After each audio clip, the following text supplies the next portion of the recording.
On July 11, 2025, something truly monumental happened at the 47th session of the UNESCO World Heritage Committee in Paris.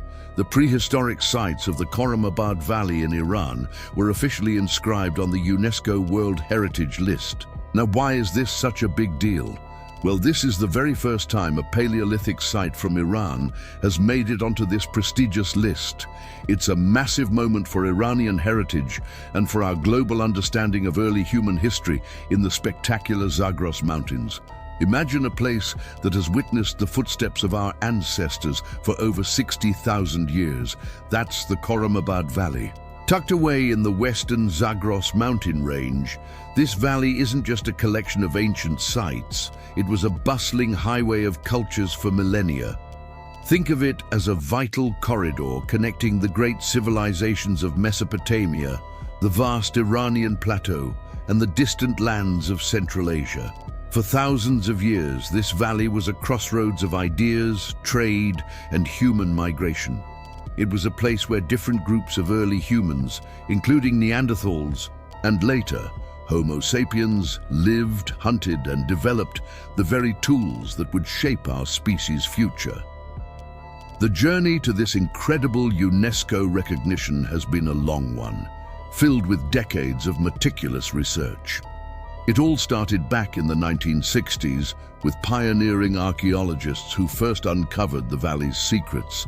They found caves and rock shelters filled with stone tools, animal bones, and other artifacts that painted a vivid picture of life during the Stone Age. These early discoveries laid the groundwork for generations of Iranian and international scientists who followed.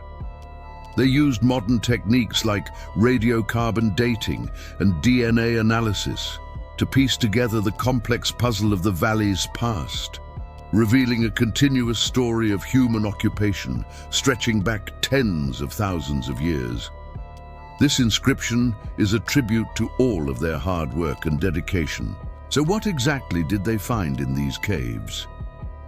The sites in Khoramabad Valley are like a time capsule from the Paleolithic era.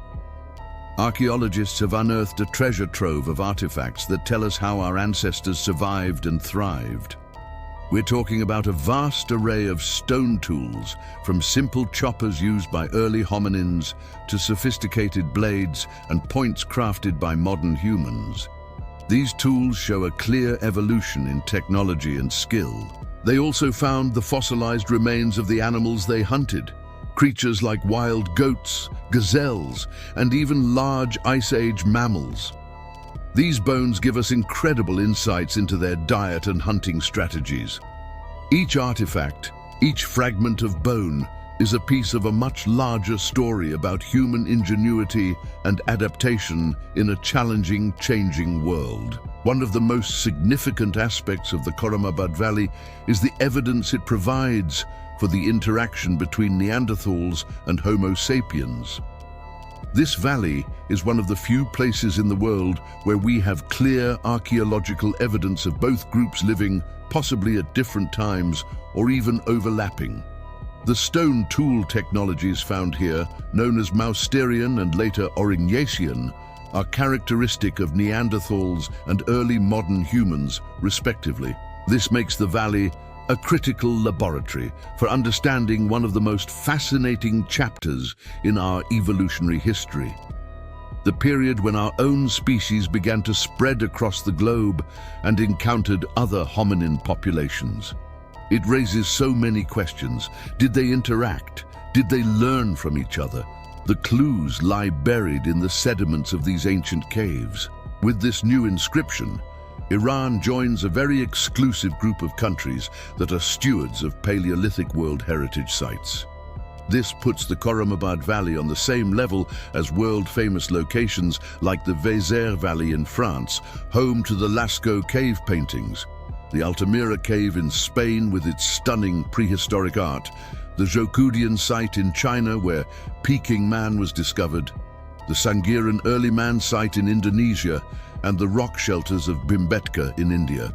It's an incredible honor that highlights the universal value of Iran's prehistoric heritage. This recognition isn't just about preserving stones and bones, it's about safeguarding the shared story of all humanity, a story that began long ago in valleys just like this one. The implications of this UNESCO listing are huge. First and foremost, it brings a new level of protection to these fragile and irreplaceable archaeological sites. It ensures that they will be preserved for future generations to study and appreciate. Secondly, it's expected to boost cultural tourism to the region. Imagine walking through the same landscapes as our Stone Age ancestors, looking out at the same mountains and feeling that deep connection to the past. This will not only bring economic benefits to the local communities, but also foster a greater sense of pride and awareness of this incredible heritage. It puts Iran, and specifically the Zagros Mountains, firmly on the map as a key destination for anyone interested in the deep history of humankind. This achievement is a testament to the collaborative spirit of science. The research in Khoramabad Valley has involved a global team of experts from Iran, France, the United States, and many other countries. They've worked together, sharing knowledge and resources to unlock the valley's secrets. This international partnership has been crucial in building the comprehensive case needed for the UNESCO nomination. It's a beautiful example of how science can transcend borders and unite people in a common goal: to better understand our shared origins. This inscription celebrates not only the ancient history of the valley, but also the modern collaborative effort that brought this history to light. As we look to the future, the work in the Khoramabad Valley is far from over. This UNESCO recognition is not an end point, but a new beginning. It will open doors for further funding, more extensive research projects, and new discoveries that are still waiting to be made. There are likely many more caves and sites in the valley yet to be explored. What other secrets does this ancient landscape hold? What more can it teach us about the lives of the people who called it home 60,000 years ago? The inscription of the Khoramabad Valley is a promise to continue this journey of discovery, to keep digging, and to keep sharing the incredible story of our human family. This is a moment of immense pride and a powerful reminder of the deep historical roots that connect us all. The Khoramabad Valley is not just Iran's heritage, it belongs to the world. It's a chapter in the epic story of human survival, innovation, and migration. It's a legacy written in stone, waiting for us to read it. Thank you so much for joining me on this incredible journey back in time.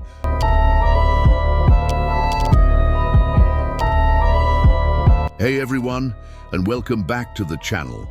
Today, we're diving into a story that's literally rewriting history right under our feet in London.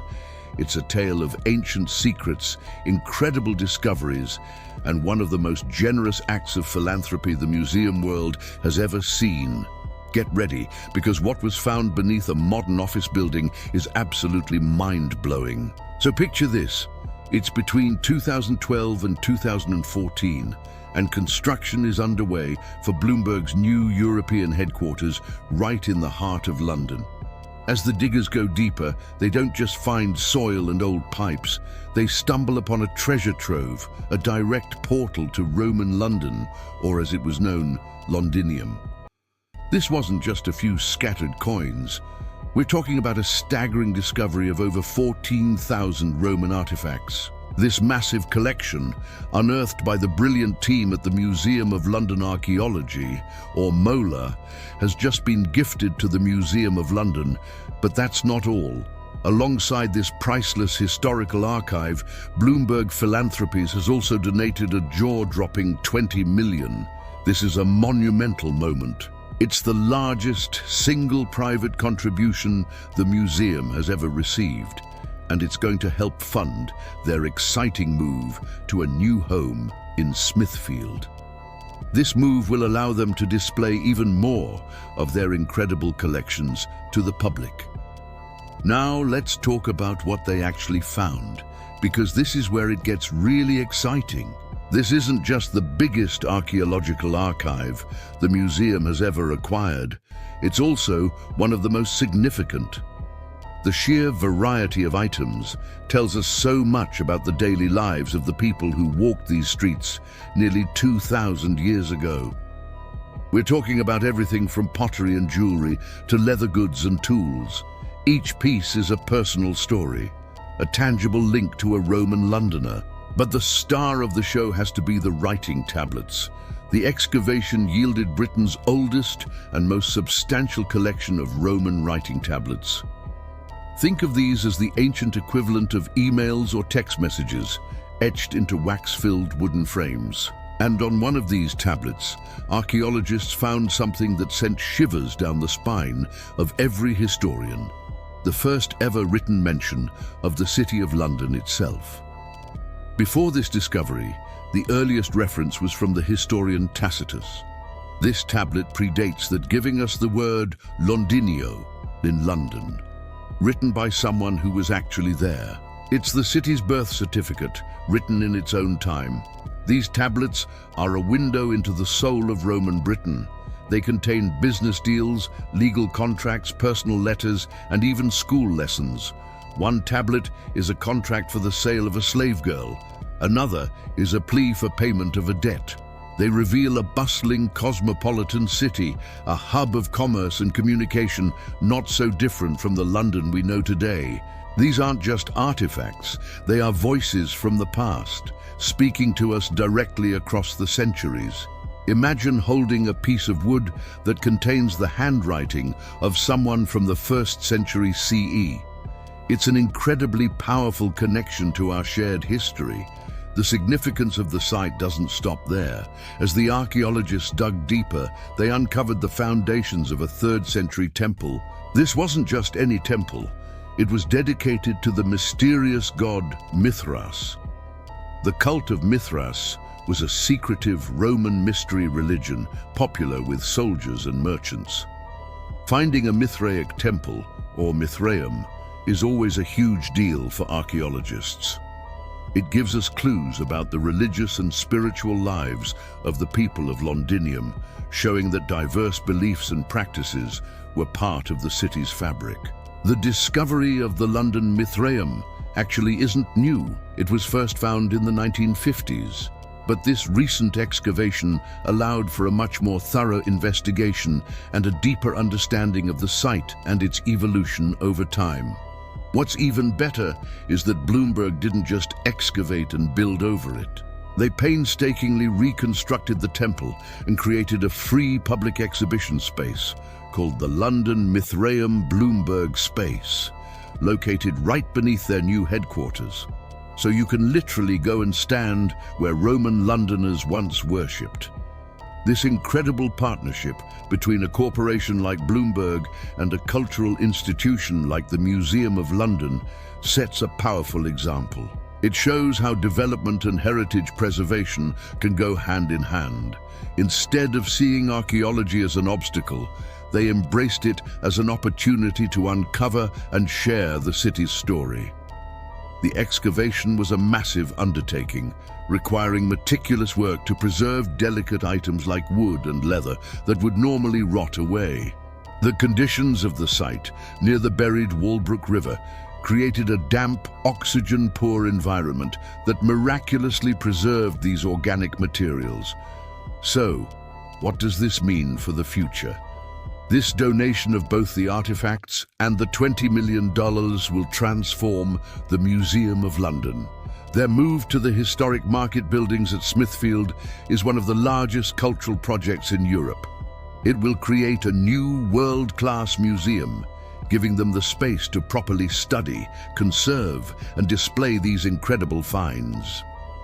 We, the public, will be the ultimate beneficiaries.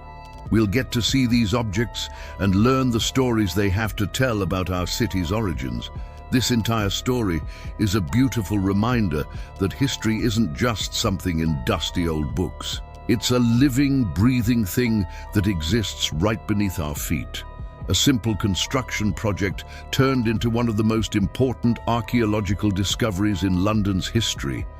And thanks to this incredible act of generosity, its legacy will be preserved for generations to come. It highlights the importance of archaeological work and the stories that are just waiting to be told. It truly makes you wonder what other secrets London is still holding on to.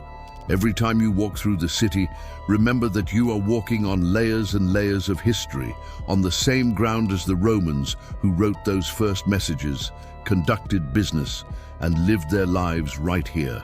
What do you think is the most fascinating part of this discovery? The first mention of London, the secret temple, or the sheer number of artifacts? Let me know down in the comments.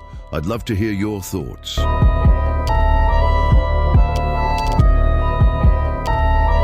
Have you ever wondered how our ancient ancestors managed to travel across vast oceans? What if I told you that long before the age of sail, Stone Age hunter-gatherers were already crossing the Mediterranean Sea? It sounds like something out of a movie, but groundbreaking new research is completely rewriting what we thought we knew about early human migration. For decades, the story of how agriculture spread was pretty straightforward. It originated in the Near East and gradually moved westward, transforming hunter-gatherer societies into farming communities. North Africa was seen as a passive recipient of these changes, with new people and ideas arriving overland or through a slow coastal creep. But what if that story is missing a huge piece of the puzzle?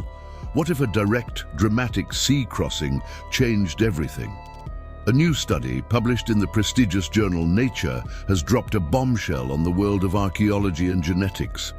An international team of scientists, including researchers from the University of Vienna, Harvard Medical School, and Sapienza University of Rome, analyzed the DNA of 9 ancient individuals from Algeria and Tunisia.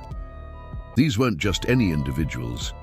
Their remains spanned a crucial period from the later Stone Age to the Neolithic, right when the world was changing forever. What they found is nothing short of incredible. The genetic makeup of these North Africans revealed a significant and unmistakable link to European hunter-gatherers. This wasn't a small, trace amount of ancestry. It was a substantial component, suggesting a major migration event. The most astonishing part? This genetic mixing happened as far back as 8,500 years ago, thousands of years before we thought such long-distance sea voyages were common. This discovery challenges the long-held belief that the Strait of Gibraltar was an impassable barrier for Stone Age people. It proves that not only did they cross it, but they did so in numbers large enough to leave a lasting genetic legacy. This wasn't a one-way street either. The study shows a fascinating two-way exchange. While European genes were flowing into North Africa, a distinct North African genetic signature was also making its way into southern Europe. The Mediterranean, rather than being a barrier, was a highway of interaction. Let's put this into perspective. Imagine people with no written language, no metal tools, and only rudimentary boats deciding to cross a notoriously treacherous stretch of water. It speaks volumes about their courage, their desperation, or perhaps their curiosity. This wasn't just a handful of adventurers. It was a population movement that intertwined the destinies of 2 continents. The study looked at individuals from sites like the Ifrinama or Musa Cave in Morocco, a place that has long puzzled archaeologists. The tools and artifacts found there showed a strange mix of local North African styles and those typical of European Stone Age cultures, known as the Ibero-Maurusian and Capsian cultures. Previously, scientists debated whether this was just an exchange of ideas or an actual movement of people. Now, thanks to ancient DNA, we have the answer. People made the journey. This influx of European hunter-gatherers created a unique genetic blend in the Maghreb, the region of Western North Africa. For thousands of years, this mixed population thrived, adapting to their environment and developing their own unique culture. They were a testament to the resilience and dynamism of ancient peoples. But the story doesn't end there. The research also sheds light on the next great revolution in human history, the arrival of agriculture. For a long time, it was assumed that farming was brought to North Africa by Anatolian farmers, the same group that introduced agriculture to Europe. The DNA evidence, however, tells a different story. When farming did eventually arrive in North Africa, it didn't completely replace the local hunter-gatherer population. Instead, the local people, who already carried this mix of North African and European ancestry, adopted the new farming technologies. They learned to cultivate crops and raise livestock, but they maintained their genetic identity.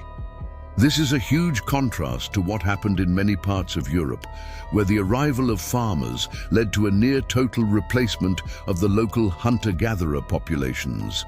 So why was North Africa different?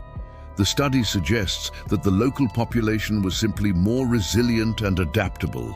They absorbed new people and new ideas without losing their core identity. They integrated European hunter-gatherers first, and then they integrated the practices of farming, all while maintaining a continuous genetic lineage that stretched back millennia. This reveals a much more complex and fascinating picture of our past. History isn't a simple story of one group replacing another. It's a messy, intricate web of migration, interaction, and adaptation. The ancient people of North Africa weren't just waiting for history to happen to them. They were active participants, sailors, innovators, and survivors. This research opens up so many new questions. What kind of boats did they use? What prompted them to cross the sea? Was it climate change, population pressure, or just the human spirit of exploration? While we don't have all the answers yet, this study provides a powerful new tool to find them. By continuing to analyze ancient DNA, we can piece together the epic story of our shared human journey. It is a powerful reminder that the connections between continents and cultures are far deeper and older than we ever imagined. The next time you look at a map, remember that for our ancestors, the seas weren't just empty spaces. They were bridges to new worlds, new peoples, and new futures. The evidence is no longer buried in the sand. It's written in our very DNA.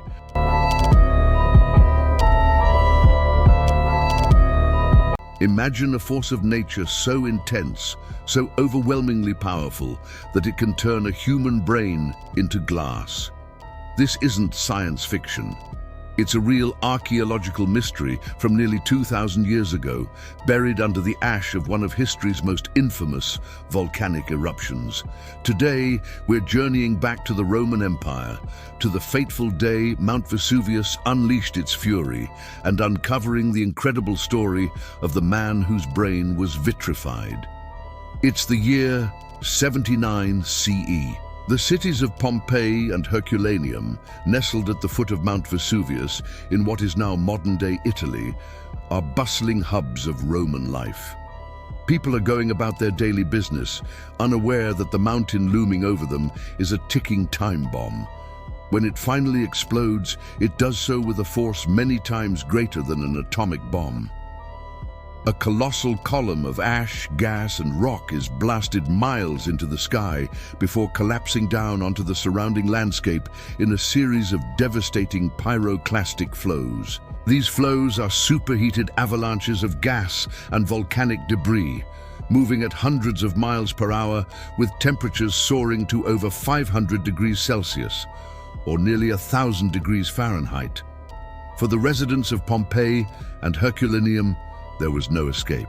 The heat was so extreme that it could kill people instantly, boiling their bodily fluids and vaporizing their soft tissues before they were buried in feet of hot ash and pumice.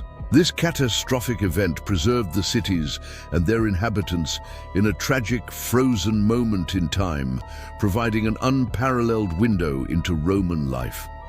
Archaeologists began excavating these lost cities in the 18th century, and the discoveries have been astonishing ever since.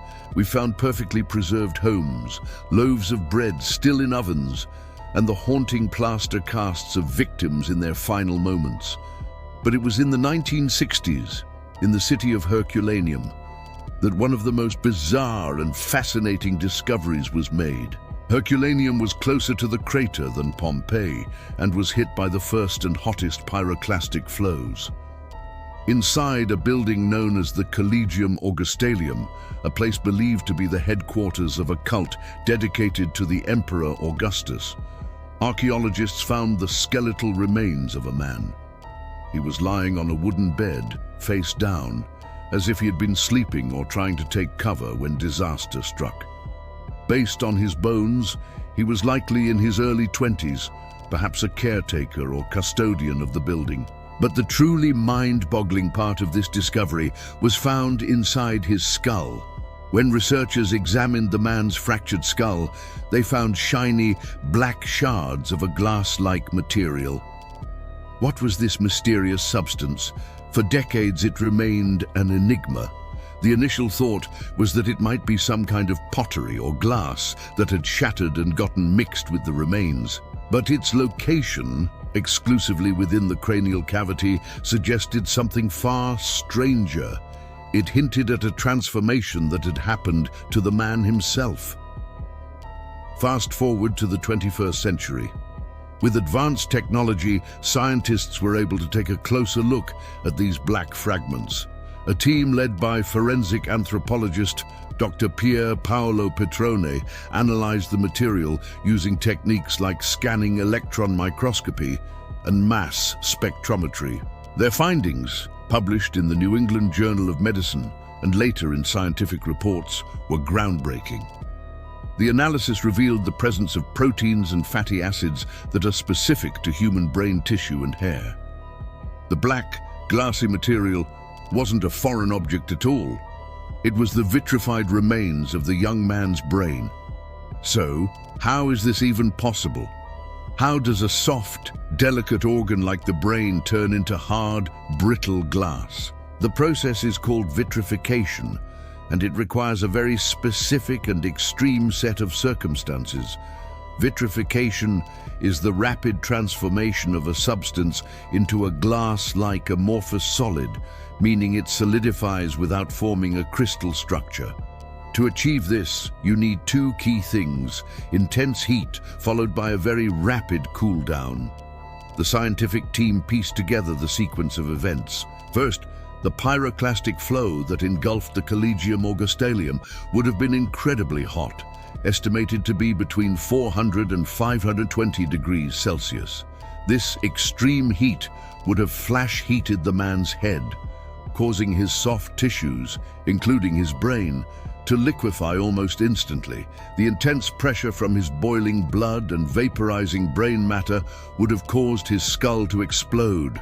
Then, critically, the temperature must have dropped very quickly. The thick blanket of volcanic ash that immediately buried his body acted as an insulator, but it also facilitated a rapid cooling process compared to being left exposed to the lingering heat. This sudden drop in temperature is what froze the liquefied brain tissue in place before it could fully decompose or crystallize, solidifying it into the glassy substance we see today. It's a bit like making glass candy. You heat sugar until it's a liquid, then cool it down so fast that the sugar molecules don't have time to arrange themselves into a crystal lattice, and you're left with a solid glass-like treat. In this case, the ingredients were far more grim. This discovery is extraordinary because vitrified human tissue is incredibly rare in the archaeological record. The conditions have to be just right, too hot for too long, and the tissue would simply be incinerated into ash. Not hot enough, and it would decompose normally. The rapid burial and subsequent cooling at Herculaneum created a perfect, gruesome storm for this unique preservation. Further analysis of the glassy material continued to yield incredible details. Scientists were even able to identify specific nerve cells, or neurons, within the vitrified tissue. These neurons were still recognizable, though they were shrunken and distorted by the extreme heat. It's a level of preservation that is almost unbelievable. allowing us to see cellular structures from a person who died nearly 2 millennia ago. The team also found vitrified material in his spinal column, suggesting the intense heat affected his entire central nervous system. The story of the glass-brained man of Herculaneum is a powerful reminder of the human cost of the Vesuvius eruption. He wasn't just an archaeological specimen. He was a young person with a life, likely a humble one, serving in this important building. He met a terrifying end in a matter of seconds. Yet through this bizarre and unique form of preservation, his remains are providing scientists with unprecedented insights into the extreme effects of volcanic eruptions on the human body. This research helps us better understand the precise temperatures and conditions during the Vesuvius event, refining our models of pyroclastic flows. This isn't just about history, it's also about modern-day safety. Millions of people around the world live in the shadow of active volcanoes. By understanding the devastating mechanisms of past eruptions, we can better prepare for and mitigate the risks of future ones. The discovery also opens up new possibilities for archaeology. If brain tissue can be preserved in this way, what other soft tissues might we find preserved under similar extreme conditions elsewhere in the world? It challenges us to look again at previously discovered remains and to use new technologies to uncover secrets that have been hidden in plain sight. The man with the glass brain offers a direct physical link to one of history's most dramatic moments. It's a story of immense tragedy, but also of incredible scientific discovery. A story that turns a horrifying event into a unique window into the past, proving that even in destruction, there can be preservation, and even after 2,000 years, the Earth still has secrets to reveal. It's a chilling, fascinating, and deeply human story, all encapsulated in a few fragments of black glass.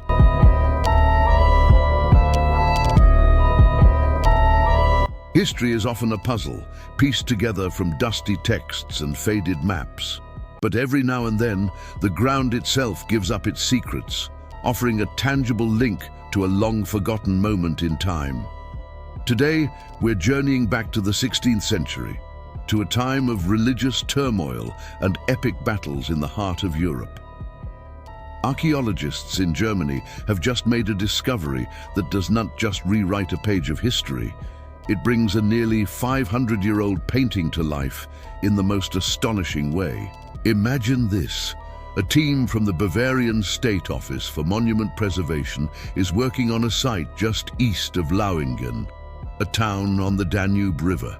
They're not expecting to find much, maybe some Roman pottery or medieval farming tools. But as they carefully peel back the layers of earth, they uncover something extraordinary: 5 human skeletons. These aren't just any burials. The way they're arranged, the objects found with them, it all points to a single violent event. This, my friends, is the first ever archaeological proof of a brutal conflict known as the Schmalkaldic War, right in this very spot. So what was the Schmalkaldic War? Let's set the stage. It's the mid-1540s.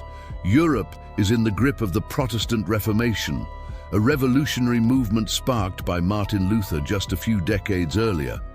The powerful Holy Roman Emperor, Charles V, a staunch Catholic, is determined to crush this new Protestant faith and reunite his empire under one church. But many German princes and cities have embraced Luther's ideas. To protect themselves, they form a military alliance called the Schmalkaldic League. Think of it as a massive civil war tearing the Holy Roman Empire apart. One side is fighting for imperial authority and the Catholic tradition, the other for religious freedom and regional independence. It's a clash of ideologies, armies, and ambition. The conflict, which raged from 1546 to 1547, saw armies marching across the German landscape, leaving a trail of devastation in their wake. One of the key campaigns of this war took place right along the Danube River. In the autumn of 1546, Emperor Charles V led his massive imperial army, including elite Spanish troops, to confront the forces of the Schmalkaldic League. They built fortified camps, dug trenches, and skirmished for control of strategic river crossings. The area around Lauingen became a militarized zone, a massive armed camp teeming with tens of thousands of soldiers. It was a tense standoff, a chess match played with cannons and pikes. The historical records tell us about the movements of the armies, but they rarely mention the individual soldiers, the ordinary men who fought and died in the mud and cold.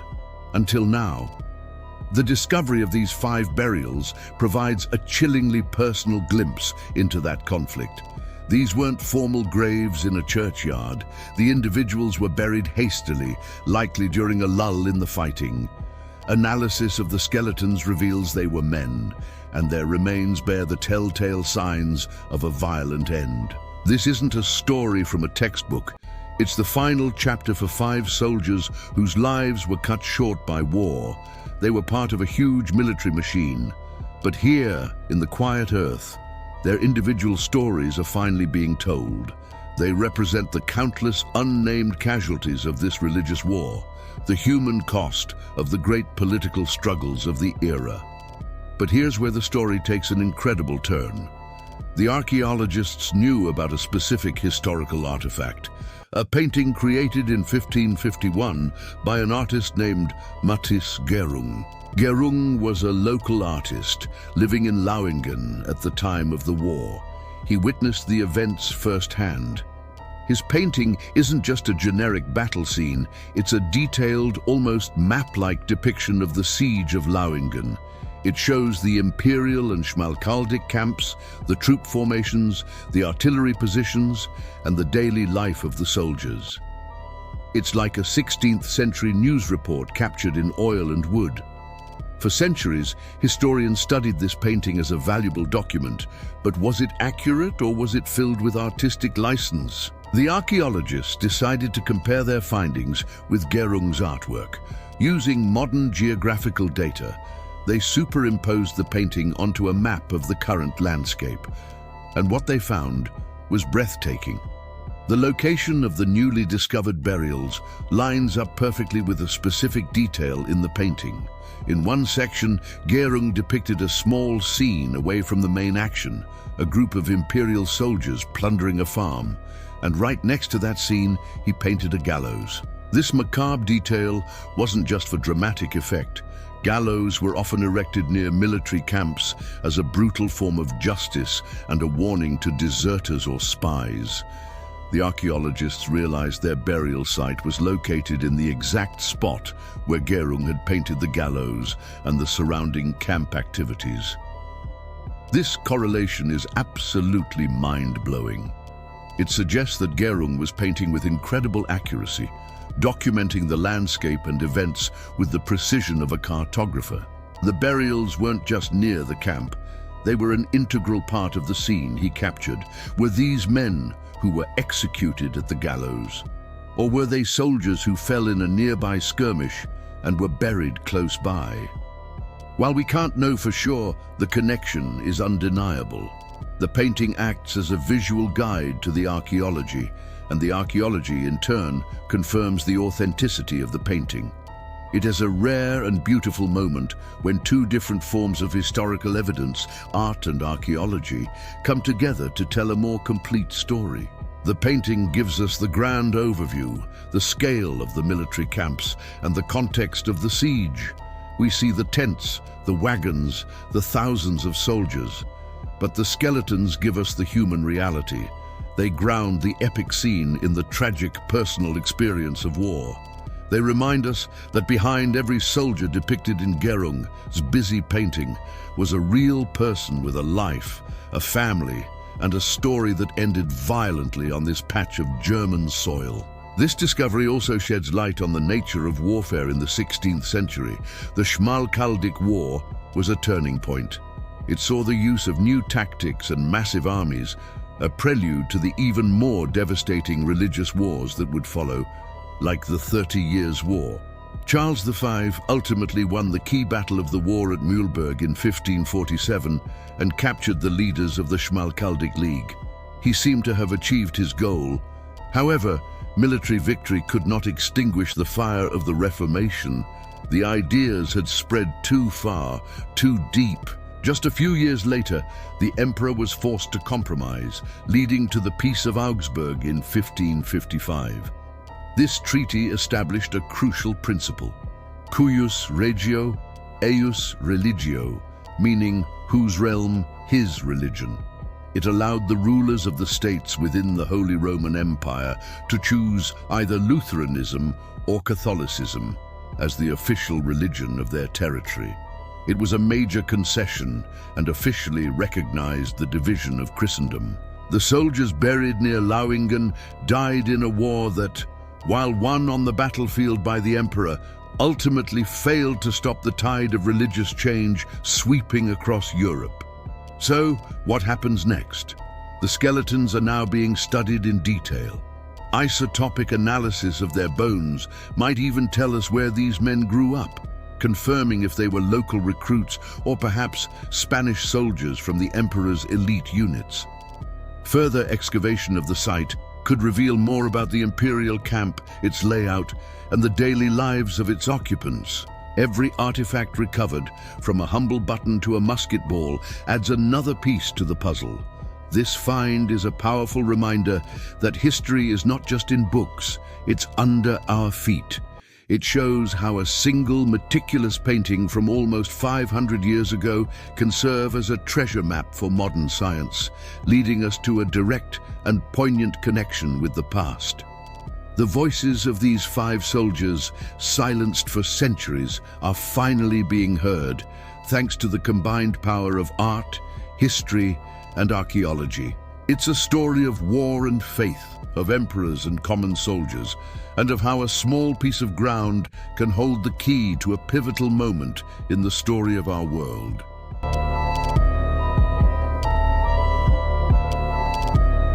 What if I told you that the story of our species, Homo sapiens, isn't a straight line from a single ancestral group, but a tangled, fascinating web of ancient connections? Get ready, because a groundbreaking study is challenging everything we thought we knew about where we come from. For decades, the prevailing theory has been that modern humans evolved from a single, continuous population in Africa. It's the simple, linear story many of us learned in school, but science, as it always does, keeps digging deeper, and what it's found is truly mind-blowing. A team of brilliant researchers, primarily from the prestigious University of Cambridge, have just published a study that throws a massive wrench into this neat and tidy narrative. Their work, based on intricate analysis of modern and ancient human genomes, paints a much more complex and exciting picture. Forget the idea of a single family tree. Instead, imagine 2 distinct ancient human populations, like 2 great rivers flowing separately through the vast landscape of prehistoric Africa. These weren't just slightly different tribes. They were 2 groups that had diverged and gone their separate ways for an immense period of time. How long? The study suggests they were separated for over 1 million years. To put that into perspective, the entire history of Homo sapiens is only about 300,000 years old. These 2 groups were on different evolutionary paths for more than 3 times that long. They would have looked different, behaved differently, and adapted to different environments across the African continent. One might have thrived in the dense forests, while the other mastered the open savanna. For over 1 million years, they were 2 separate stories. But here's where it gets truly incredible. Around 300,000 years ago, something changed. After more than 1 million years of separation, these 2 long-lost lineages found each other again. They reconnected, they mingled, and from this ancient reunion, this grand mixture of 2 distinct ancestral lines, a new story began. Ours. The emergence of Homo sapiens. So, what does this mean? It means we are not the product of a single, pure lineage. We are, in our very DNA, a blend, Our genetic makeup is a mosaic, a beautiful tapestry woven from the threads of at least two ancient and diverse peoples. The study suggests that this intermingling wasn't a one-time event, but a complex process of populations splitting, moving, and merging back together over tens of thousands of years across Africa. It's a concept the researchers call a weakly structured stem. Think of it like this. Instead of a single tree trunk growing straight up, our origins look more like a braided river or a network of intertwined vines, all ultimately contributing to the single, strong entity that is modern humanity. This model helps explain the vast genetic diversity we see within African populations today, something the single origin theory has struggled to account for. It suggests that different modern groups may retain slightly different proportions of ancestry from these two ancient stem populations. This discovery is revolutionary. It forces us to rethink the very definition of our species' origins. The Garden of Eden wasn't one specific place in Africa, but likely the entire continent itself, acting as a giant crucible where different human forms coexisted, competed, and ultimately collaborated to create us. This lost lineage, this ghost population that we've only now detected through the echoes in our genes, played an essential role in shaping who we are today. The Cambridge team used a powerful new analytical method to sift through vast amounts of genomic data from various modern African populations, as well as the genome of a Neanderthal for comparison. By looking at the patterns of genetic similarities and differences, they could essentially rewind the clock, modeling how these patterns could have arisen. The only model that fit the data was one that included this deep, million-year-long split and subsequent reconnection. This isn't just an abstract scientific finding. It has profound implications for how we see ourselves. It underscores that mixing, migration, and connection are not recent phenomena, but are fundamental to our species' success. We are, by our very nature, a species built on diversity. Our resilience, our adaptability, the very traits that allowed us to spread across the entire planet, may have been born from the union of these two ancient and once very different peoples. It's a humbling and awe-inspiring thought. Deep within your own DNA are the whispers of a history far older and more complex than we ever imagined. The story of a long-lost family, separated by an almost unimaginable gulf of time, who found their way back to each other to give rise to every single person alive today. The story of human evolution just got a major update, and it is a powerful reminder that there are still so many secrets waiting to be uncovered in the blueprint of life itself. What do you think about this incredible discovery? Does it change how you view human history? Let me know your thoughts down in the comments. It's a fascinating topic, and I'd love to hear your perspective.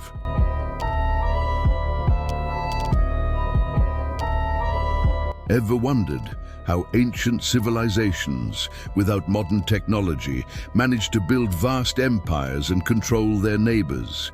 How did the first states emerge and exert their dominance?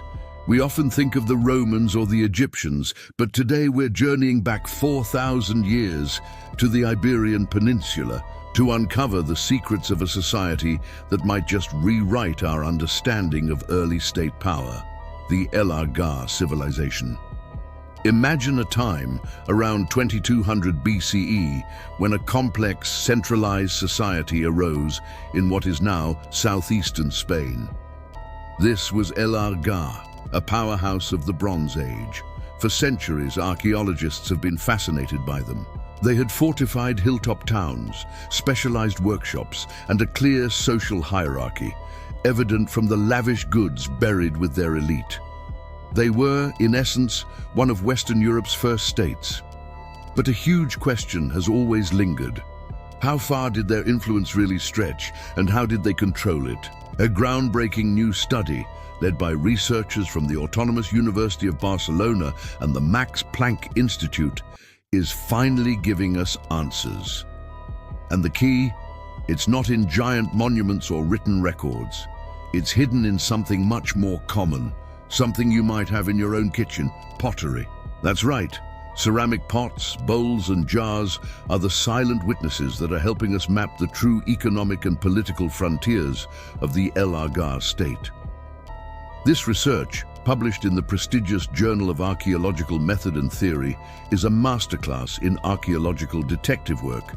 By analyzing the production and circulation of pottery, researchers can reconstruct the intricate web of interactions between the powerful Agaric state and its less centralized neighbors, like the communities in La Mancha and Valencia. So, what makes this pottery so special? The researchers used a technique called petrographic analysis. Think of it like a geological fingerprint for ceramics. By examining thin slices of a pottery shard under a microscope, they can identify the specific minerals and rock fragments in the clay. This tells them exactly where the clay was sourced.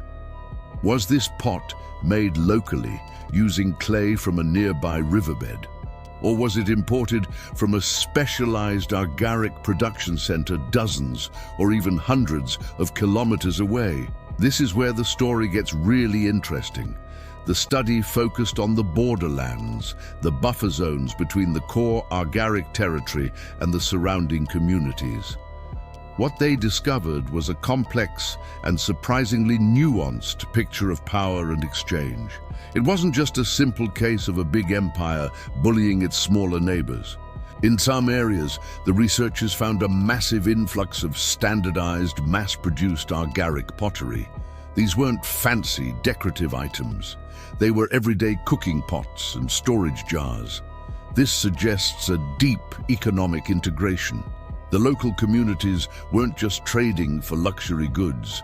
They were relying on the Agaric state for their basic household needs. This level of dependency is a powerful tool of control. If your community's ability to cook and store food depends on a neighboring power, you're much less likely to cause trouble. It's a subtle but incredibly effective form of economic dominance. But in other areas, the picture was different. Here, the local communities continued to produce their own traditional pottery, with very little Agaric ware present. However, they would occasionally adopt specific Agaric forms or styles, but make them using their own local clays. This suggests a different kind of relationship. These groups were clearly aware of El Agar, perhaps even admiring their technology or culture, but they maintained their independence. They were selectively borrowing ideas, not being economically swamped. This paints a picture of a political frontier that was constantly being negotiated. It was a zone of cultural exchange, and maybe even resistance. This is what makes the study so revolutionary. It shows that the border of the El Agar state wasn't a single, hard line on a map. It was a dynamic, shifting mosaic of different relationships. In some places, it was a hard economic boundary, where Agaric control was nearly absolute. In others, it was a soft, permeable cultural frontier. They exerted power not just through military might, which was surely a factor, but through a sophisticated strategy of economic control, political alliances, and cultural influence. Think about what this means. The El Agaric state 4,000 years ago was managing a complex geopolitical landscape. They were using economic supply chains as a tool of statecraft. They were projecting their power and culture in ways that were tailored to the specific communities they were dealing with. This is a level of social and political complexity that we are only now beginning to fully appreciate. The study helps us understand the mechanisms of early state formation. It wasn't always about conquest and subjugation in the way we might imagine. It was often about creating systems of dependency. By controlling the production and distribution of essential goods, like pottery, the El Agar elite could bind other communities to them, creating a network of economic tributaries that fueled their own power and wealth. This also highlights the incredible value of what might seem like humble artifacts. Every broken piece of pottery tells a story of trade, of technology, of culture, and of power. By listening to these stories, archaeologists are able to reconstruct the lives and aeosieties of people who left no written records. They are giving a voice to the voiceless and revealing the hidden dynamics that shaped human history. The story of El Argar is a powerful reminder that the past is not a simple tale of kings and battles. It's a complex tapestry woven from the everyday actions of millions of people. And sometimes, the most profound secrets are hidden in the most ordinary of objects. The next time you see a piece of ancient pottery in a museum, remember that it's more than just an old pot.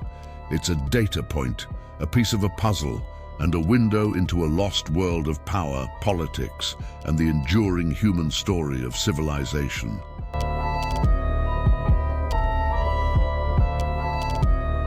What if I told you that the story of our ancient ancestors, the tale of Homo sapiens versus Neanderthals, isn't the simple competition we once thought it was?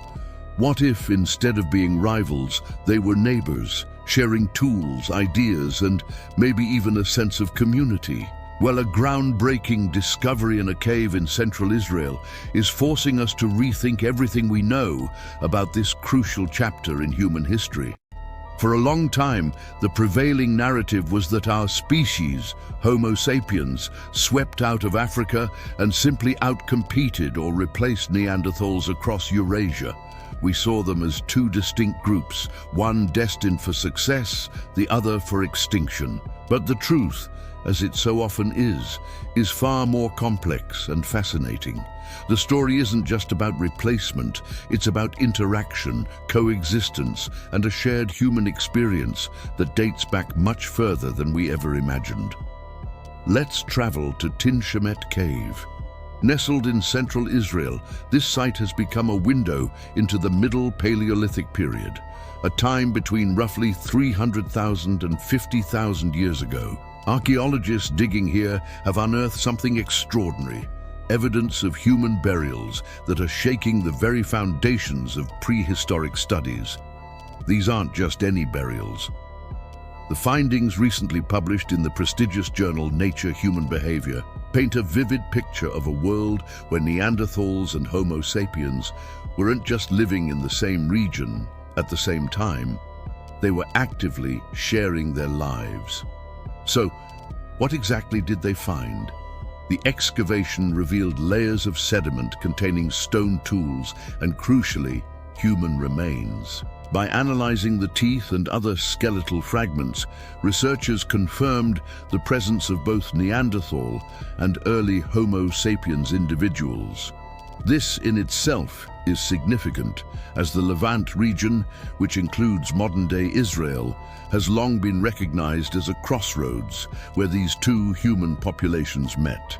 But Tin Shemet Cave offers more than just proof of coexistence. It provides evidence of cultural exchange. Let's talk about the tools. The stone tool industry found at the site is remarkably consistent throughout the layers, regardless of whether Neanderthal or Homo sapiens remains were present. This suggests they were using the same techniques and the same types of tools to hunt, butcher animals, and process materials. Imagine two different groups of people who we thought were completely separate, using the exact same toolkit. It's like finding two different cultures today using identical, highly specific technology. This wasn't a case of one group copying another from a distance. It points to a shared technological tradition. They were likely learning from each other, passing down knowledge, or were part of a larger integrated cultural network. This discovery challenges the old idea that Homo sapiens simply arrived with superior technology. Instead, it suggests a dynamic environment of innovation and shared learning. But the most profound evidence of cultural sharing comes from the funerary practices. The researchers found intentional burials for both Neanderthals and Homo sapiens at the site. The way the bodies were positioned and the context in which they were buried were strikingly similar. This shared approach to death is incredibly powerful. Funerary rituals are deeply symbolic acts, reflecting beliefs about life, death, and the afterlife. The fact that both groups were treating their dead in a similar manner suggests a shared set of beliefs, or at the very least, a mutual understanding and respect for these sacred rituals. It moves beyond just sharing tools for survival. It delves into the realm of shared ideology and abstract thought. This is a level of social and cultural integration that most experts thought was impossible for this time period, around 110,000 years ago. This discovery fundamentally changes our perspective. The Tinshmet cave findings suggest that the interactions between Neanderthals and Homo sapiens were not always confrontational. Instead of a simple story of competition and replacement, we're now looking at a complex mosaic of interactions that could have included cooperation, cultural blending, and the formation of mixed communities. These human connections, these moments of shared life and knowledge, weren't just a footnote in history. They were a driving force in our collective evolution. They played a key role in the cultural and technological advancements of the period. Think about it. When different groups come together and share ideas, innovation flourishes. This principle was as true 110,000 years ago as it is today. The genetic evidence we've had for a while now has shown that Homo sapiens and Neanderthals interbred. Many of us with ancestry outside of Africa carry a small percentage of Neanderthal DNA in our genomes. The findings from Tinshmet Cave provide the archaeological and cultural context for how this intermingling could have happened. It wasn't a fleeting, rare event. It happened in communities where these two groups lived side by side, sharing not just territory, but also technology, culture, and perhaps even family. Tinshmet Cave might have been one of these very places, a melting pot of the Paleolithic world. So, what does this all mean for our understanding of ourselves? It means that the story of human success isn't one of solitary genius, but of connection and collaboration. It shows that our ancestors were more socially complex and interconnected than we've given them credit for. The line between us and them, between Homo sapiens and Neanderthals, becomes increasingly blurred. They weren't just a primitive other, they were part of our shared human story, contributing to the rich tapestry of our heritage. Our species' journey was shaped not by isolation, but by the willingness to connect, learn, and share with those who were different. The work at Tinshmet Cave is far from over. As archaeologists continue to excavate and analyze the findings, we can expect even more incredible insights into this period of shared history. It's a powerful reminder that the past is always being rewritten, and that there are still so many secrets buried beneath our feet, waiting to change the way we see the world and our place in it. The story of humanity is one of connection, and that connection runs deeper and further back in time than we ever knew.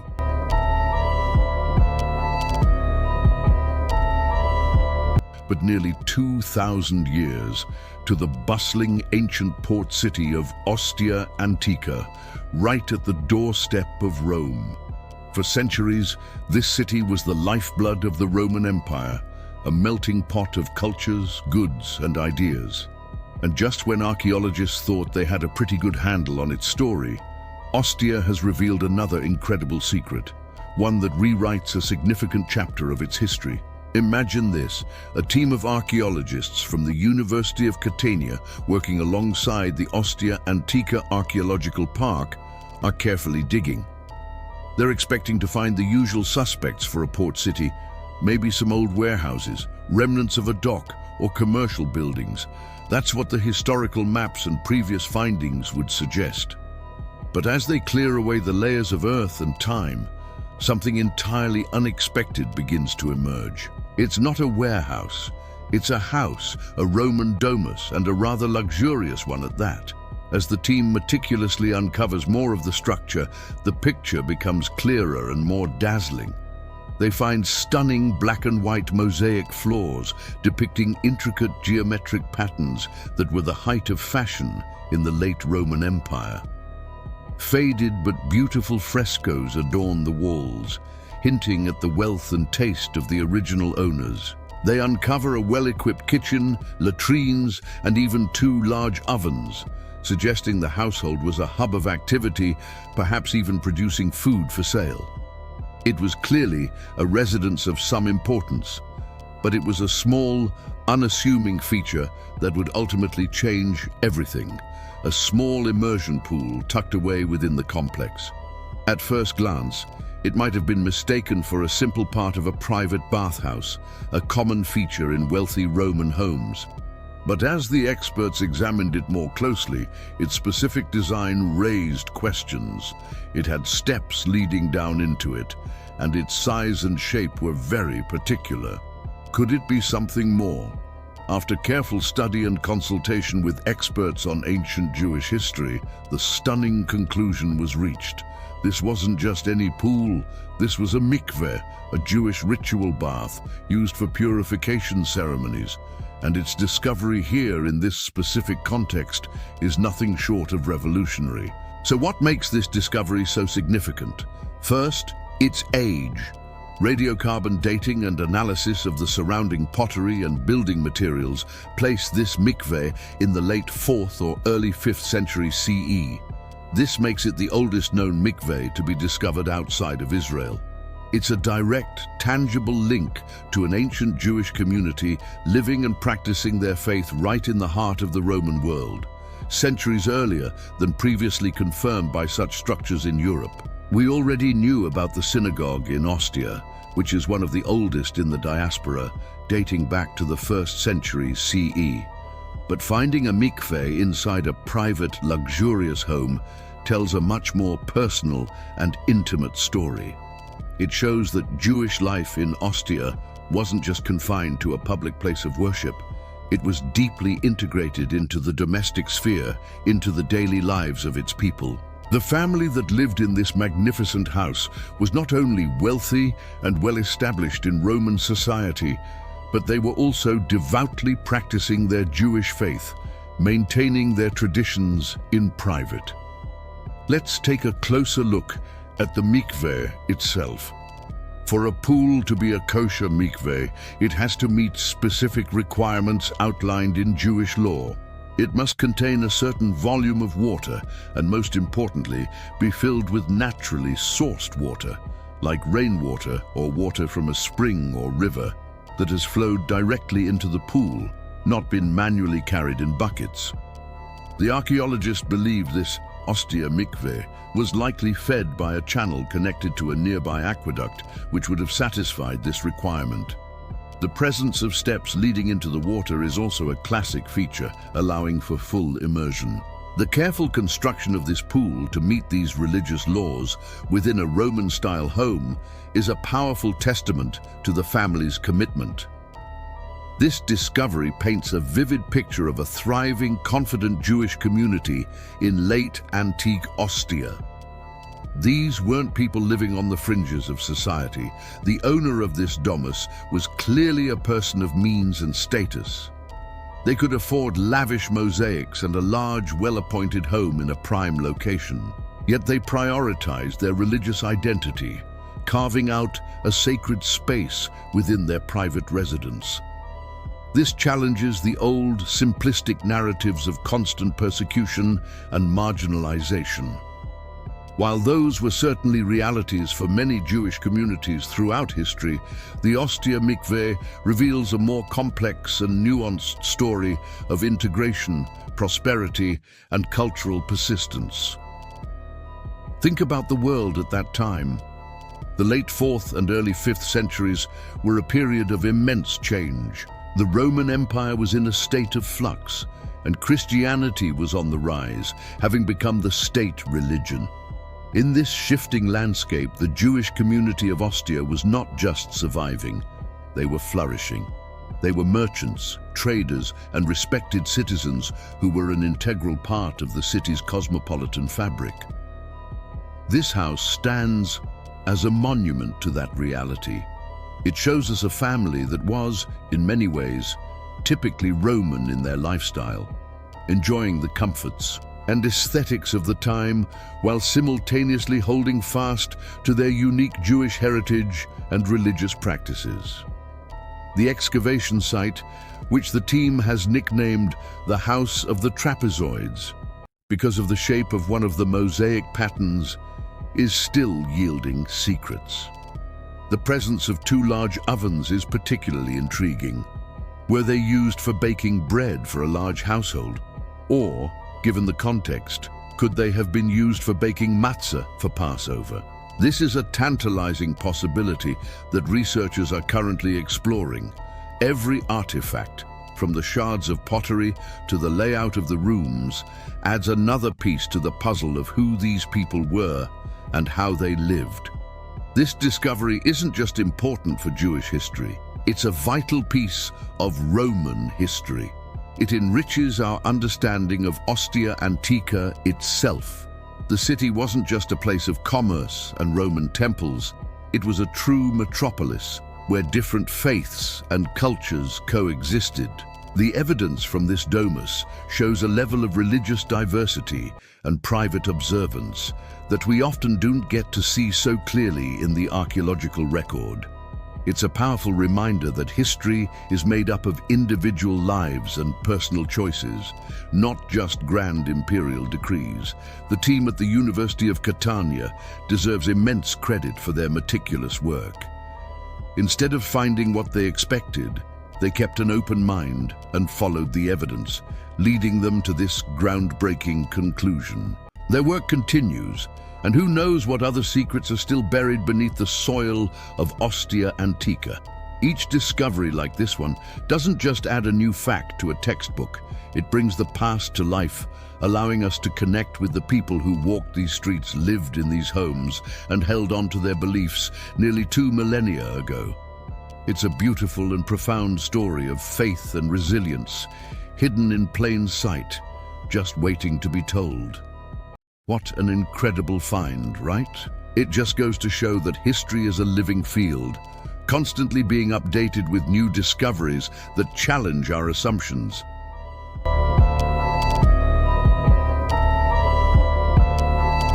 Today, we're diving into a topic that completely flips our common understanding of history and what ancient people looked like. What image pops into your head when you think of an ancient European from, say, the Stone Age or even the Bronze Age? If you're picturing someone with fair skin, you might be in for a surprise. A groundbreaking study is rewriting the story of European ancestry, and the findings are absolutely fascinating. It turns out that for tens of thousands of years, most people living across Europe had dark skin. This isn't just a guess. It's based on some incredible genetic detective work. A team of researchers at the University of Ferrara in Italy embarked on a massive project. They analyzed the genomes of 348 ancient humans. These weren't just a handful of samples. They spanned an immense period of time, from individuals who lived as far back as 45,000 years ago all the way up to about 1,700 years ago. By looking directly at their DNA, scientists can now reconstruct physical traits with a level of accuracy we've never had before.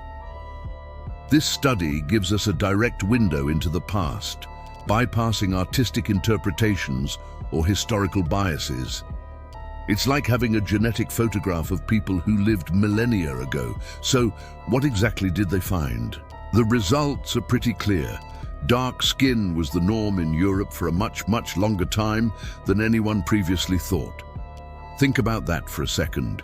For most of human history on the continent, the people building Stonehenge, the people painting caves in Lascaux, the people who first started farming, would have had a skin tone we might today associate with people from Africa or other parts of the world.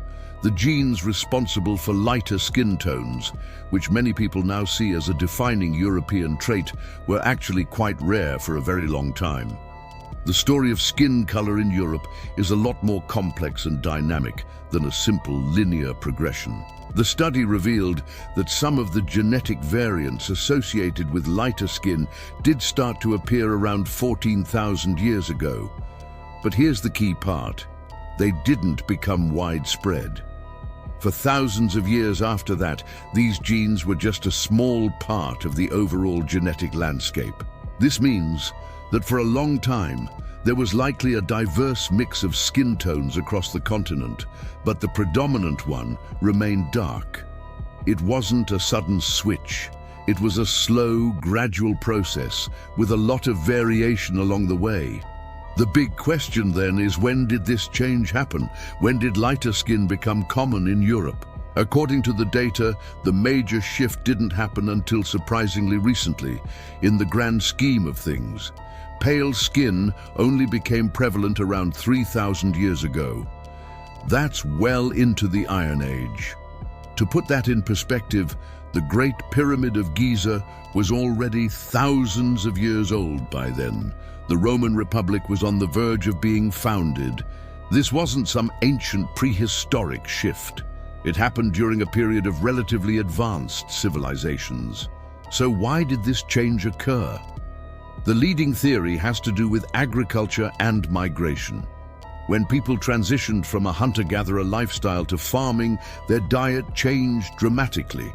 Hunter-gatherers got a lot of vitamin D from their food, especially fish and animal organs. But a farmer's diet, heavy on grains, is much lower in this essential nutrient.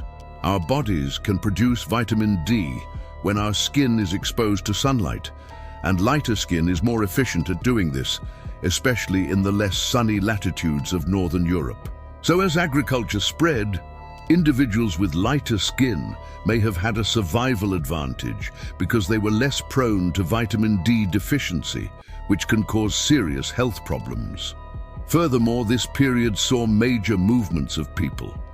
Around 5,000 years ago, there was a massive migration of people from the Eurasian steppe, known as the Yamnaya culture. These newcomers brought new genes, languages, and technologies with them. Their DNA shows a higher frequency of the genes for lighter skin. When they mixed with the existing farming populations of Europe, who had already started to see a slight increase in these genes, it created the perfect storm for this trait to spread rapidly. The combination of dietary pressure from farming and this new influx of genes likely accelerated the process, leading to the widespread prevalence of lighter skin we see by the Iron Age. This research does more than just change our mental picture of ancient Europeans. It profoundly challenges our modern ideas about race and identity. It shows that the physical traits we often associate with specific continents and peoples are not ancient, fixed, or permanent. They are recent adaptations, the result of migration, lifestyle changes, and natural selection. The idea of a native European who has always been fair-skinned is simply not supported by the genetic evidence. For the vast majority of human history in Europe, the native look was dark-skinned. It reminds us that we are all ultimately part of one big, interconnected human family with a shared origin in Africa.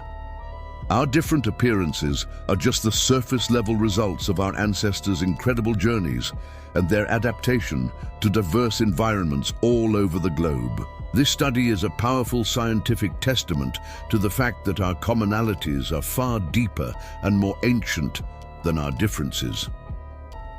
What we see in the mirror is just the latest chapter in a very long and fascinating story of human evolution and migration, a story that is constantly being updated and revised by incredible discoveries like this one.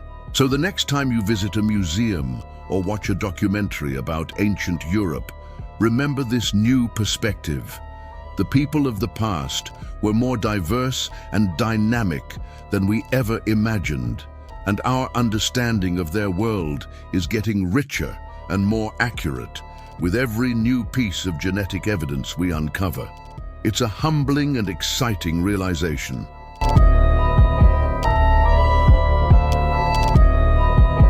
Imagine dedicating 30 years of your life to a single, relentless search. For metal detectorists Reg Mead and Richard Miles, that dedication paid off in a way most of us can only dream of. Over a decade ago, on the island of Jersey, their detectors finally signaled something extraordinary buried beneath a farmer's field. What they unearthed would become one of the most significant archaeological finds of the century. The Le Cartillon de Tours hoard. Picture this, a solid mass of earth and metal weighing 3/4 of a ton. Once carefully excavated, it was revealed to contain an astonishing 70,000 silver coins, shimmering gold torques, and exquisite jewelry. This wasn't just a handful of lost artifacts. It was a treasure of unimaginable scale, a time capsule from the Celtic world, sealed for over 2 millennia. The discovery sent shockwaves through the archaeological community. Valued at millions of pounds, its historical worth is truly priceless. Yet, from the moment it was lifted from the ground, the hoard was wrapped in a profound mystery. Why was this immense wealth buried in a quiet corner of Jersey's Grouville parish? This location was miles away from any known Celtic settlements or bustling trade routes. It just didn't make sense. For years, experts debated and theorized, but a definitive answer remained elusive. Was it a ritual offering, a king's ransom, the life savings of an entire community? Now, thanks to groundbreaking new research, the fog of mystery is beginning to clear. A recent study published in WreckWatch magazine has presented a compelling new narrative that turns many of our old assumptions on their head. By meticulously analyzing the coins and artifacts, researchers have pieced together the hoard's incredible story, connecting it to a specific tribe and a pivotal moment in European history. The latest findings point to the Coriosolitae, a Celtic tribe hailing from what is now northeastern Brittany in France. They were a proud and powerful people, known for their distinctive coinage, thousands of which were found within the hoard. This connection is the key that unlocks the rest of the puzzle. The story of the hoard, it turns out, is not just about treasure. It's a dramatic tale of war, resistance, and a desperate flight for survival against the most formidable military power of the ancient world, the Roman Empire. To understand why the Coriosolitae would bury their entire fortune, we have to travel back to the mid-1st century BCE. This was a time of immense turmoil in Gaul, the region we now know as France. The air was thick with tension as Julius Caesar and his Roman legions marched relentlessly across the land, subjugating tribe after tribe. The Gallic Wars were in full swing, and the very existence of the Celtic way of life was hanging by a thread. Caesar's own writings, his commentaries on the Gallic War, provide a crucial piece of the puzzle. In 57 BCE, he describes a coalition of Celtic tribes in northwestern Gaul, who united in a last-ditch alliance to resist Roman domination. Among the leaders of this rebellion were the Coriosolitae. They were not going to surrender their freedom without a fight. They joined forces with neighboring tribes, pooling their warriors and resources for a final desperate stand against the unstoppable Roman war machine. But as history tells us, their resistance was ultimately crushed. The Celtic alliance was defeated in a series of brutal battles. For the Coriosolitae and their allies, the consequences were devastating. Their lands were seized, their people were scattered, and their future looked bleak. It was in the chaotic aftermath of this defeat that our story returns to the treasure. Faced with the complete collapse of their world, the surviving members of the Coriosolitae had to make an impossible choice. What do you do with your collective wealth, your treasury, your sacred objects, the very symbol of your identity, when your homeland is overrun by invaders? Leaving it behind meant it would surely be plundered by the Romans. The answer, it seems, was to hide it. And so, a desperate plan was hatched. They gathered their most precious possessions, tens of thousands of silver coins, intricately crafted gold torques worn by their chieftains and warriors, and beautiful pieces of jewelry. This was not just money, it was their heritage. They packed it all together and undertook a perilous journey across the sea to the nearby island of Jersey. Why Jersey? At the time, it was a remote, sparsely populated island, the perfect hiding place. It was close enough to reach by boat, but far enough to be off the Roman radar. They chose a secluded spot in what is now Grouville, far from prying eyes, and began to dig. They weren't just burying coins, they were burying their hope for the future. The idea was likely to wait until the danger had passed, until the Romans had moved on, and then return to reclaim their fortune and rebuild their society. They dug a pit, carefully placed their treasure inside, and covered it with earth, hoping and praying that one day they would return. But they never did. We can only speculate why. Perhaps the survivors were hunted down, or maybe they were assimilated into Roman society, the memory of the buried treasure fading with each passing generation. Whatever the reason, the hoard lay silent and undisturbed, its secret kept safe by the Jersey soil for over 2,000 years. The process of excavating and conserving this treasure has been a monumental task in itself. Imagine trying to separate 70,000 coins that have been fused together into a single, solid block. Archaeologists and conservators have spent thousands of hours painstakingly working on the hoard, using advanced imaging technology like CT scans to peer inside the mass before even attempting to separate the individual items. Each coin, each piece of jewelry that is carefully cleaned and catalogued, adds another detail to the story. The coins, mostly from the Coriosolitae, but also from other allied tribes, act as a map of the anti-Roman alliance. The gold torques tell us about the social hierarchy and the warrior elite who led the resistance. These weren't just objects of wealth. They were symbols of power, status, and Celtic identity. Though the Le Catillon II hoard is far more than just a pile of ancient money. It's a snapshot of a civilization on the brink of collapse. It's a monument to a people's desperate attempt to preserve their culture and their legacy in the face of overwhelming force.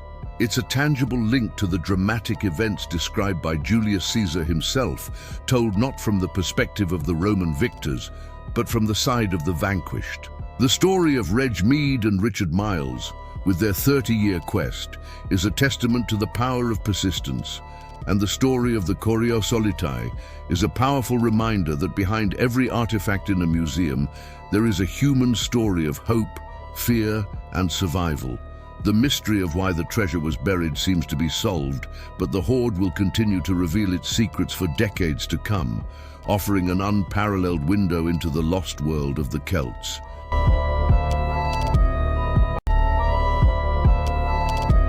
Hey everyone, and welcome back to the channel. Today we're journeying back 1,500 years to the Byzantine era, to a time of profound faith and extreme devotion. We're heading to the hills northwest of Jerusalem, to a place called Khirbat el-Masani, where a recent archaeological discovery is completely rewriting our understanding of ancient religious practices. For years, historians and archaeologists believed they had a pretty clear picture of asceticism in this period.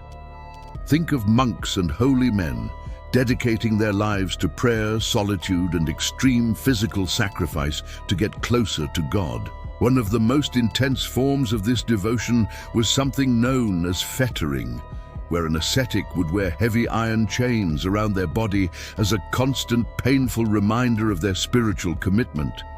It was a burden carried as a symbol of their faith, a physical weight to mirror the spiritual burdens they sought to overcome. This practice has almost exclusively been associated with men. We have historical texts describing these chain bearers, these powerful male figures of faith. But what if that's only half the story? That's where our discovery comes in. During excavations at the ruins of a Byzantine monastery at Khirbat el-Masani, archaeologists uncovered a burial chamber within the main chapel. This prime location suggested the person buried there was highly revered by the monastic community. Inside, they found human remains, and wrapped around the neck, waist, and ankles were several iron rings linked together by chains. The total weight was significant, a heavy burden this individual carried in life and was buried within death. Initially, the team assumed they had found another one of these well-documented male chain bearers. The evidence seemed to fit perfectly with what they knew. It was a classic example of extreme male asceticism, right? Well, science was about to throw a massive curveball into that assumption. The remains were sent for analysis, and the results that came back were stunning. The skeleton didn't belong to a man. It belonged to a woman, a female ascetic, a holy woman who had lived a life of such intense devotion that she was buried in her chains, honored with a central place in her community's monastery. This completely changes the game. It tells us that women were not just participants in monastic life, they were also engaging in the most extreme forms of asceticism, practices previously thought to be reserved for men. This woman wasn't just a follower. She was a spiritual leader, revered to the point of being buried in the most sacred part of the monastery. So who was this mysterious woman? While her name is lost to time, her story is now being told through her bones and the chains she carried. Scientific analysis, including radiocarbon dating, places her life around the 6th century AD. This was a peak period for monasticism in the Holy Land. The monastery at Khirbat el-Masani would have been a bustling center of spiritual life, and she was clearly a central figure within it. The chains themselves are fascinating. They weren't just random pieces of metal. They were carefully crafted rings, one worn around her neck like a heavy collar, others around her waist, all connected. This wasn't a punishment, it was a choice. A deliberate act of devotion. Imagine the physical toll this would have taken, the constant weight, the chafing against the skin, the sheer difficulty of movement. It speaks to a level of spiritual conviction that is almost impossible for us to comprehend today. This discovery forces us to look at the historical texts in a new light. Were there other women like her, whose stories were simply not recorded, or were they written about in ways that disguised their gender?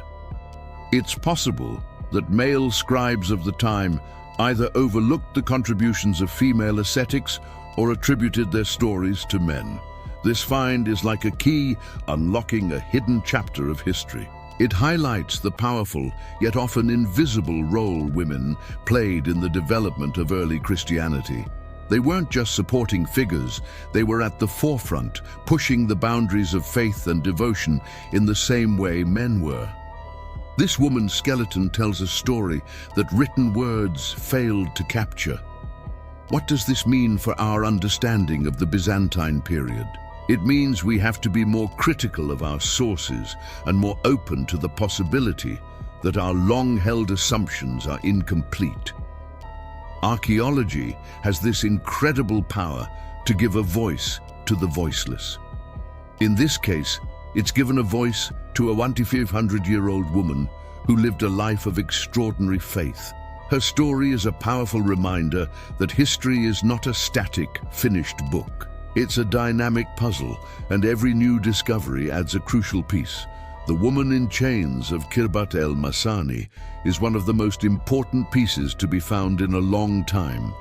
She challenges our perceptions and deepens our appreciation for the complex, diverse, and truly incredible world of the past. What do you think about this incredible discovery? Does it change how you view this period of history? Let me know your thoughts down in the comments below. I'd love to hear from you.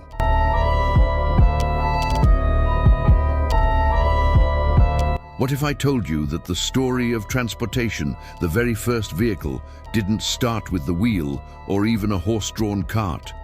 What if it started tens of thousands of years earlier with something incredibly simple yet revolutionary?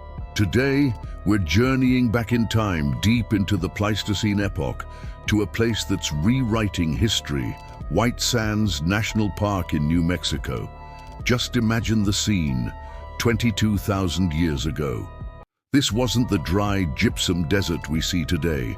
It was a lush landscape of grasslands and lakes, teeming with giant ground sloths, mammoths, and camels. And walking among them were our ancient ancestors, the earliest known humans in North America. We know they were here because of the incredible ghost tracks they left behind, footprints preserved in the soft mud that later hardened into stone. These footprints have already told us so much about their lives, how they walked, played, and hunted. But a recent discovery has added a completely new and astonishing chapter to their story. Archaeologists, while studying these ancient human footprints, noticed something else alongside them. Faint but unmistakable were drag marks. Long, parallel grooves etched into the ancient earth. This wasn't a random pattern. It was the clear sign of something being pulled, something heavy across the landscape. They called these mysterious marks sledge tracks. This is a groundbreaking discovery.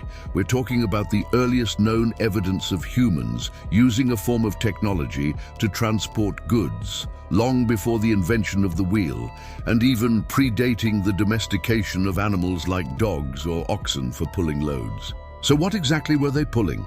The scientists believe these tracks were made by a simple, primitive sledge or travois. Picture this: two long poles, perhaps tied together in an A-frame, with a hide or a net stretched between them. Our ancestors could have piled heavy items onto this platform, maybe a large piece of a hunted animal, firewood, or even their belongings as they moved from one camp to another. One or two people would then grab the ends of the poles and simply drag the whole contraption behind them. It's a beautifully simple solution to a fundamental problem: how to move more than you can carry. The implications of this are enormous. It fundamentally changes our perception of these early peoples. They weren't just wandering hunter-gatherers, they were innovators, engineers solving complex logistical problems with the materials they had at hand. This simple sledge shows a level of planning and foresight that is truly remarkable. It suggests they were capable of organizing group efforts, planning for the future, and efficiently managing their resources. Think about it.